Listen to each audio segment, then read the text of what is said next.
नमस्कार। मजेदार पॉडकास्ट पर आपका स्वागत है। मैं हूं राहुल गौड़ और इस पॉडकास्ट पर मैं आपको साहित्य की विभिन्न विधाओं जैसे कहानियां, कविताएं, व्यंग, निबंध, संस्मरण आदि के रोचक और दिल को छू लेने वाले अंश पढ़कर सुनाता हूं। दिसंबर 2024 के आखिरी एपिसोड यानी एपिसोड 56 में मैंने पाकिस्तानी लेखक इरफान अहमद उर्फी द्वारा लिखी गई लंबी कहानी लाल बंगला का भाग 2 आपको सुनाया था। इस एपिसोड में इस कहानी का आखिरी भाग मैं आपके लिए लाया हूं। अगर आपने पहले 2 भाग नहीं सुने हैं तो बढ़िया होगा कि पहले आप एपिसोड 55 और 56 सुने, जिससे आप पूरी कहानी का आनंद ले सकें। लीजिए सुनिए आखिरी भाग। अब यह रोजाना का मामूल बन गया। रोज सुबह ठीक 10 बजे गेट पर कांपते लरसते हाथ की उंगली डोरबेल के बटन को छूती और 303 वर्ग गज के कवर्ड एरिया की खामोशी टिंग टोंग से टूट जाती। अब्बा जी आज भी रोजाना सुबह बाकायदगी से शेव बनाकर इस्त्री की हुई पतलून शर्ट पहनते, पैरों में लशपश करते पॉलिश किए हुए बूट पहनकर अखबारें, दवाइयों का थैला और नजर के चश्मे का केस थामते और बाहर बरामदा नुमा बैठक की तरफ यूं लपकते जैसे उन्हें दफ्तर से वक्त पर पहुंचने का पैगाम आया हो। बेगम शाह दिल ही दिल में सुख का सांस लेती। इस बहाने शाह साहब कहीं मसरूफ तो हुए, वरना वे उन्हें घरदारी के काम पूरी आज़ादी के साथ करने की छूट न देते और थोड़ी थोड़ी देर में बेगम का ध्यान अपने निजी कामों की तरफ आकृष्ट करने पर तुले रहते। हम में से अगर कोई सुबह के इस पहर घर से बाहर जा रहा होता तो अब्बा जी के सामने गुलाम रसूल को बैठा देखकर मुतमईन हो जाता कि शाह साहब कुछ तो किसी तरह व्यस्त हो गए और उनके लिए मैं स्वयं के उपलब्ध न होने के अपराध बोध को थोड़ी देर के लिए आंखें नीचे रखने को थपथपा देता। गुलाम रसूल सुबह 10 बजे से लेकर शाम 5 या 6 बजे तक अपने साहब के सामने बैठा रहता। शाह साहब निरंतर हाथ में अखबार या कोई किताब खोले टांग पर टांग रखकर इस तौर बैठे रहते कि उनकी पतलून की क्रीज खराब ना हो और उनका ताबेदार चुप चुपेते अगले हुक्म के इंतजार में उन्हें टिकटिकी बांधकर यूं देखे जाता जैसे दफ्तर के बाहर स्टूल पर चपड़ासी घंटी बजने के इंतजार में कमर बसता हो। मुलाजिमा किचन के पिछले दरवाजे से गुलाम रसूल को बड़े साहब के लिए चाय और खाने की ट्रे थमा देती, जो गुलाम रसूल अपने कांपते लरजते हाथों से थामकर अपने साहब के सामने बिछी मेज पर जा रखता। अपना खाना वह किचन में ही चौकी पर बैठकर खा लेता। उसके इस्तेमाल के लिए अम्मी ने गिलास और बर्तन अलग कर दिए थे, जिन्हें वह इस्तेमाल करने के बाद खुद ही धोकर सिंक के पास सूखने के लिए रख देता। नशिस्त के आगाज में वह महकमे के बारे में उड़ती उड़ती अफवाहों से शाह साहब को बाखबर करता। फिर वे दिन भी आ गए जब उसके पास महकमे से मुतालिफ अफवाहों का जखीरा भी खत्म हो गया। अब्बा जी के ग्रुप के जितने भी साथी थे एक एक करके रिटायर हो चुके थे। गुलाम रसूल के पास अब किसी न किसी रिटायर्ड अफसर के बारे में अगर कोई खबर होती तो कुछ ऐसी, वो भी चला गया वे ते उन्हों भी अल्लाह ने बुला लिया। आपको याद होगा शाह जी कि आपके रिटायरमेंट के 4 महीने बाद गर्देजी साहब भी बोरिया बिस्तर लपेट गया था और रब ने हाशमी साहब को भी रिटायर होते अपने पास बुला लिया। बस कोठी छोड़ी अपने डेरे पर जाने की देर थी। एक रात मुफ्ती साहब सोए और सवेरे जाग नहीं सके। सारा दिन वह आपके सामने बैठा रहता है, सुनता भी ऊंचा है और सांस भी उसकी उखड़ी रहती है। इतनी दूर से इस उम्र और इस सेहत के साथ पैदल चलता आ जाता है, न गर्मी देखता है, न सर्दी, न बारिश, न आंधी। आप आखिर उससे बातें क्या करते हैं? अम्मी ने जब भी अब्बा जी को कुरेदने की कोशिश की, वे धीमे से मुस्कुरा देते और बेगम को प्यार से देखने के बाद विषय बदल देते। अम्मी एक नज़र अपनी बड़ी सरकार को देखती, फिर अपनी नाक पर रखे नज़र के चश्मे के नीचे से हाथ में थमी तश्तरी में बिखरे खुश्क चावलों के ढेर में से तिनके चुनने में व्यस्त हो जाती, जो वो अपनी छोटी सरकारों के लिए थोड़ी देर बाद हल्की आंच पर चढ़ाने का इरादा रखती थी। गुलाम रसूल हक गल पूछा, सच सच जवाब देवें। एक दिन मिसेस शाह ने गुलाम रसूल से पूछ ही लिया।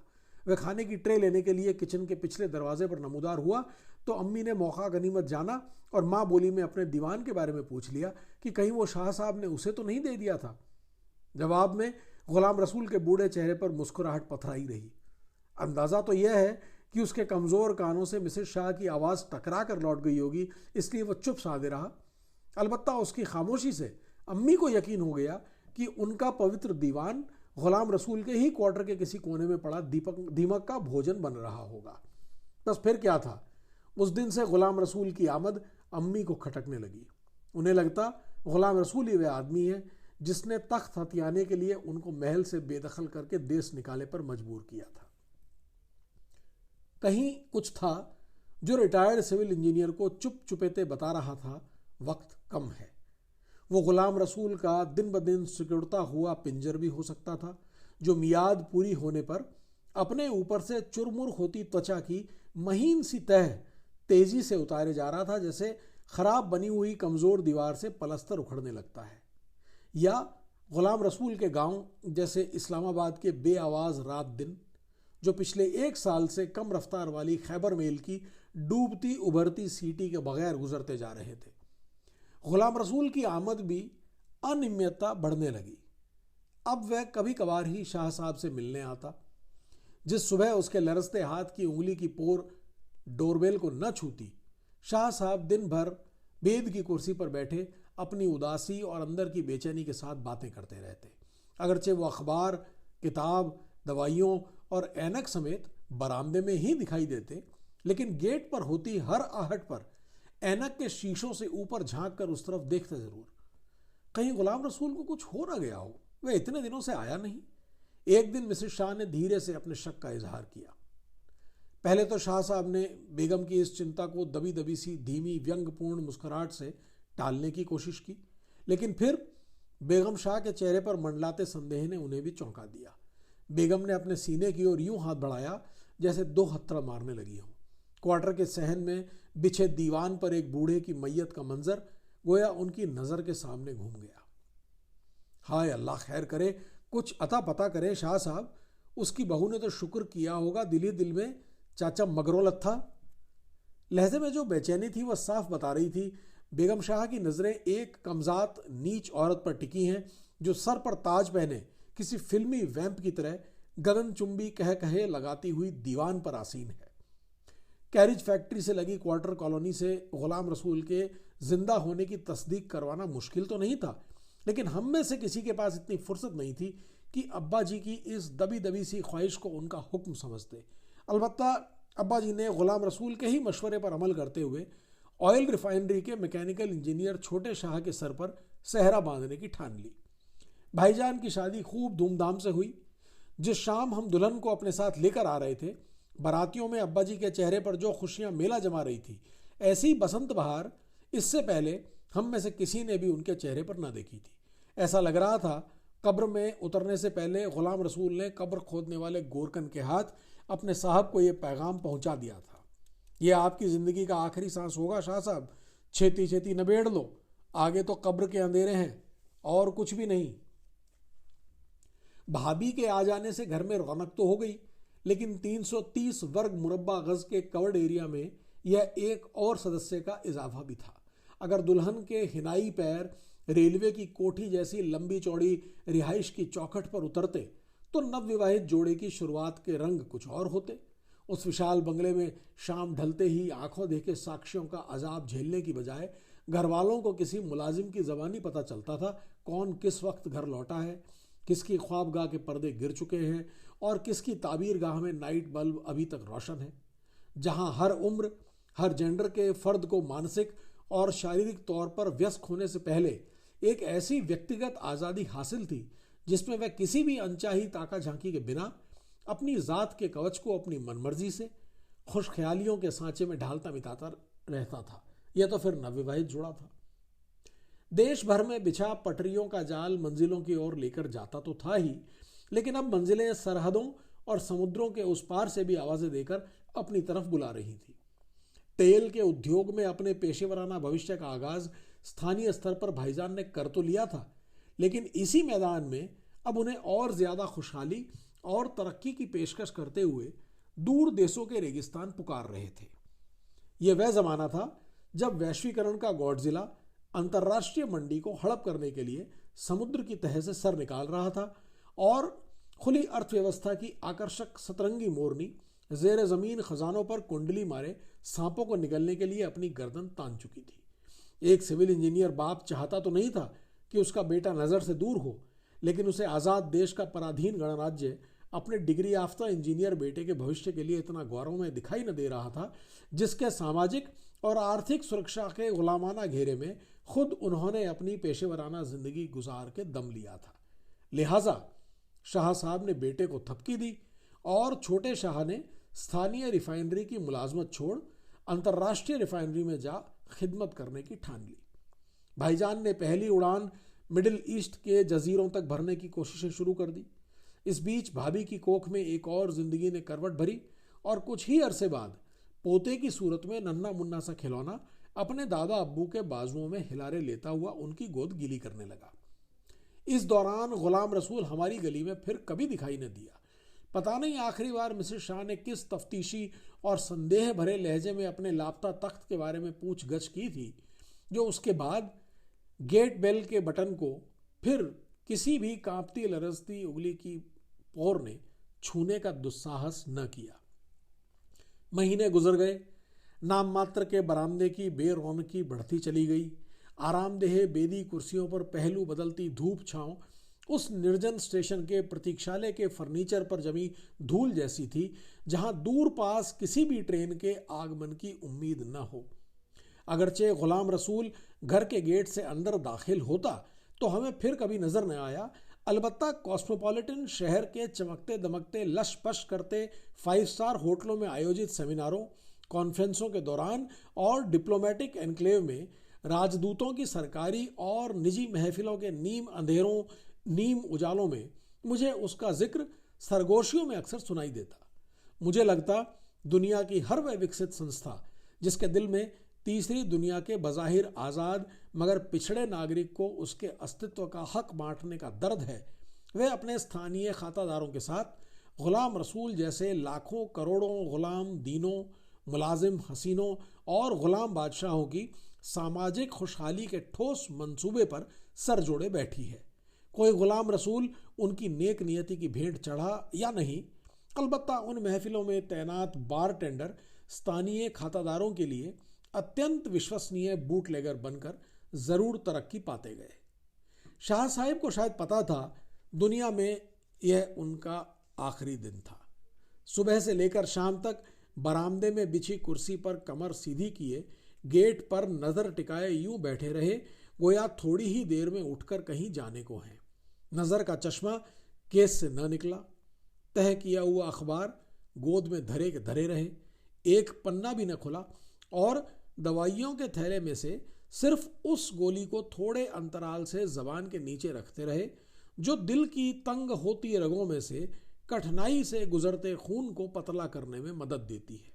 आंखों में गहरी उदासी थी, जैसे अचानक तूफान थम जाने के बाद दरिया खामोशी से अपनी ही तह में उतरकर मिट्टी में डूब जाता है। नजर निरंतर क्यारियों में खिले फूलों पर डेरा जमाती तितलियों के झपकते बदलते रंगों में उलझी रही। कभी आंखें क्षितिज पर तैरती डूबती सारसों की डार खोजने लगती। लॉन में सर उठाती घास, क्यारियों की उपजाऊ मिट्टी, गमलों पर वर्षों से जमी रेलवे के विभिन्न स्टेशनों की धूल, सीमेंट के फर्श पर कतार बनाती चींटियां, वृक्षों की छाल, उन पर उछलती कूदती छिपकलियां, गिलहरियां, मुंडेर पर बैठते उड़ते कौवे, कबूतर, ढलती शाम के साये, धुंधलाती हुई उस रोशनी का सतरंग उजाला मानो हमेशा हमेशा को बंद हो जाने वाली आंखों में उतरने की नाकाम कोशिश में थे। एक बेवजह सी चुप दिन भर उनके ललाट पर मंडलाती रही। सांस की बेहरकत सी आरी मानो गर्दन पर तनी थी, जो कभी चलती और फिर रुक जाती।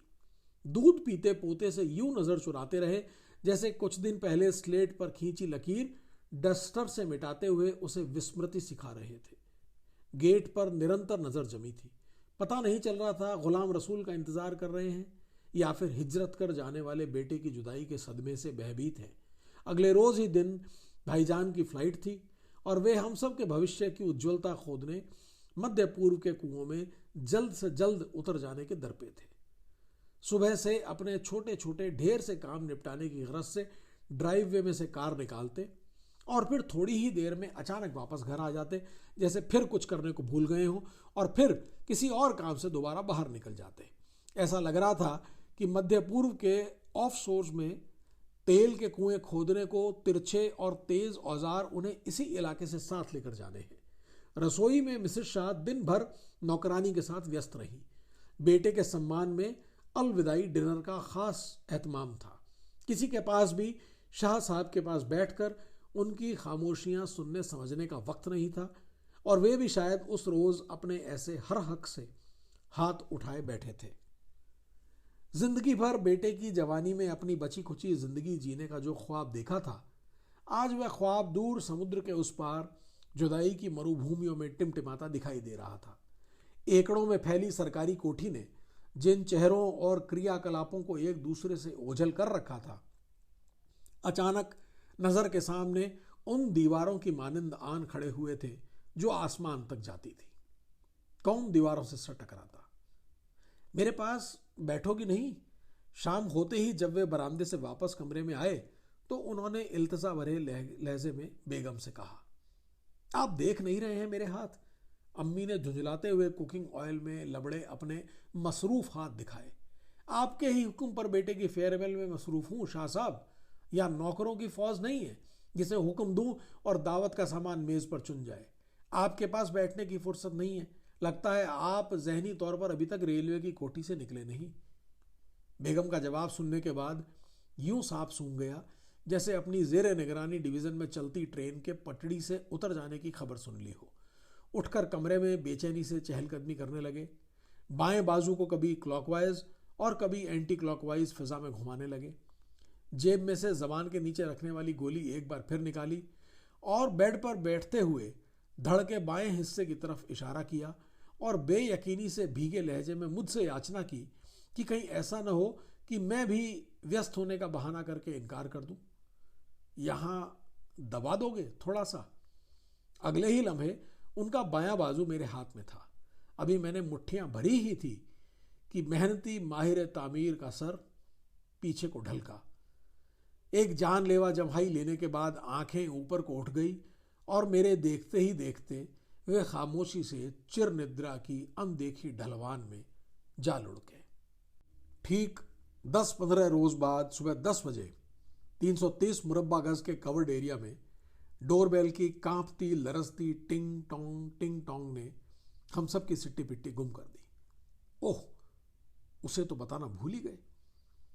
अब तो अगर तो बाहर गेट पर गुलाम रसूल ही था तो हम में से किसी में भी इतना नैतिक साहस न था जो बाहर जाकर उसका सामना करता। लेकिन यह भी नाकाबिले यकीन सी बात थी कि गुलाम रसूल को बताना हम भूल गए थे। हालांकि जिस सुनियोजित ढंग से रिटायर्ड इंजीनियर ने दुनिया से चेकआउट किया था, हम सब अभी तक हैरत के उस तिलिस्म में आंखें खोले हुए थे। ऐसा हैंडिंग टेकिंग ओवर उन्होंने शायद जंक्शन से जंक्शन तक की पोस्टिंग के दौरान भी न किया होगा। इंतकाल से कुछ रोज पहले वे फोन डायरी को अकेले बैठे चुपके से अपडेट करते रहे। जिन दोस्तों परिचितों को जनाजे की बरवक्त इतला देनी थी, उन सारे प्रिय और परिजनों के नाम, पते और फोन नंबर वर्णानुक्रम से वांछित पन्नों पर दर्ज करते रहे। हंगामी सूरत हाल से निमटने के लिए एम्बुलेंस, फायर ब्रिगेड, जनाजे को कब्रिस्तान तक ले जाने वाली स्थानीय प्रशासन की विशिष्ट काली बस को इत्तला करने का फोन नंबर, कब्र की जगह की अलॉटमेंट करवाने का पता, अथॉरिटी से मौत के सर्टिफिकेट के इजरा का फॉर्म और रेलवे के महकमे से विधवा की पेंशन और अन्य फंड्स की वसूली के लिए निर्धारित जरूरी चीजों की चेकलिस्ट वे निहायत व्यवस्थित ढंग से निजी फाइल में नत्थी करते गए। एक हफ्ता पहले बेगम को बैंक भी ले गए, जहां वे कौमी बचत की स्कीमों के सर्टिफिकेट और करंट अकाउंट को एक ऐसे साझे खाते में तब्दील करवा आए जो साथी की मौत के बाद भी बिना किसी कानूनी हुज्जत के आसानी से ऑपरेट हो सकता हो। उन दिनों इस्लामाबाद में पड़ोसियों के दरमियान मेलजोल का रिवाज नहीं था, लेकिन वे गली के सारे निवासियों के साथ मिलकर हुकूक के हमसायगी की बुनियादों पर मोहल्ला कमेटी भी बना गए, जिसके नतीजे में सेक्टर के जितने भी सीनियर सिटीजन थे एक खास सोशल नेटवर्क का हिस्सा बन गए। और यही वजह थी जनाजे वाले रोज हमें पता भी न चला, लॉन में रात की रात सोगवार उनके बैठने के लिए कुर्सियां और कनातें आप ही आप लगा दी गई। एक ऐसे सुव्यवस्थित इंजीनियर से कैसे तवक्को की जा सकती थी वह गुलाम रसूल का नाम और पता डायरी में दर्ज करना भूल गया हो। ये अलग बात कि डायरी के संभावित पन्ने पर दर्ज उसका नाम हमारे लिए उतना ही अमूर्त था जैसे उनके जीवन काल में बरामदे में कुर्सी पर बैठा गुलाम रसूल हमें नजर नहीं आया करता था। आज किसी में भी जरूरत न थी कि वह बाहर जाकर उसका सामना करता। जरूरी तो नहीं वही हो जिसके घर में वफात हुई हो, दुआ करने वाले महीनों आते रहते हैं। बाहर जाकर देखो तो सही कौन आया है बेटा। वही होगा अम्मी जान, आपको बैल की टोन से समझ नहीं आ रही है, उसके सिवा और कौन हो सकता है। बहुत देर तक बाहर से जब कोई आहट सुनाई न दी तो हमने समझा वह अपने साहब का इंतजार करता करता खुद ही मायूस होकर वापस चला गया है। लेकिन जब मुझे किसी और काम से बाहर पोर्च तक जाना पड़ा तो चारों नाचार में उसकी नजर से बच न सका। कित्थे ने साहब जी? मैंने बरामदे की तरफ चौंक कर देखा। वह कुर्सी पर कमर बस्ता होकर बैठा था, जैसे अभी थोड़ी ही देर में अपने शाह साहब की आमद पर सलाम करने पैरों पर खड़ा हो जाएगा। गुलाम रसूल तुम? जी मैं तोड़ा गुलाम रसूल छोटे शाह साहब। अपने विशिष्ट लहजे में अपनी लंबी अनुपस्थिति की वजह बयान करते हुए उसने बताया कि वह कैरेज फैक्ट्री से बेटे का क्वार्टर छोड़कर गांव चला गया था, जहां चंद गोरे लोगों ने गरीबों के लिए आसान किस्तों पर कर्जे देने की स्कीम शुरू कर रखी थी। मैं समझ गया यकीनन किसी गैर सरकारी तंजीम के विकास योजना का फंडेड प्रोजेक्ट होगा, जिससे फायदा उठाने के लिए गुलाम रसूल भी वापस गांव जा बसा होगा। अब्बा जी तो नहीं है गुलाम रसूल? कित्थे गए ने? चले गए हैं। कितनी देर तक आ जाएंगे? अब कभी भी नहीं आएंगे। कभी भी नहीं की कह रहे हो तुसी छोटे शाह जी?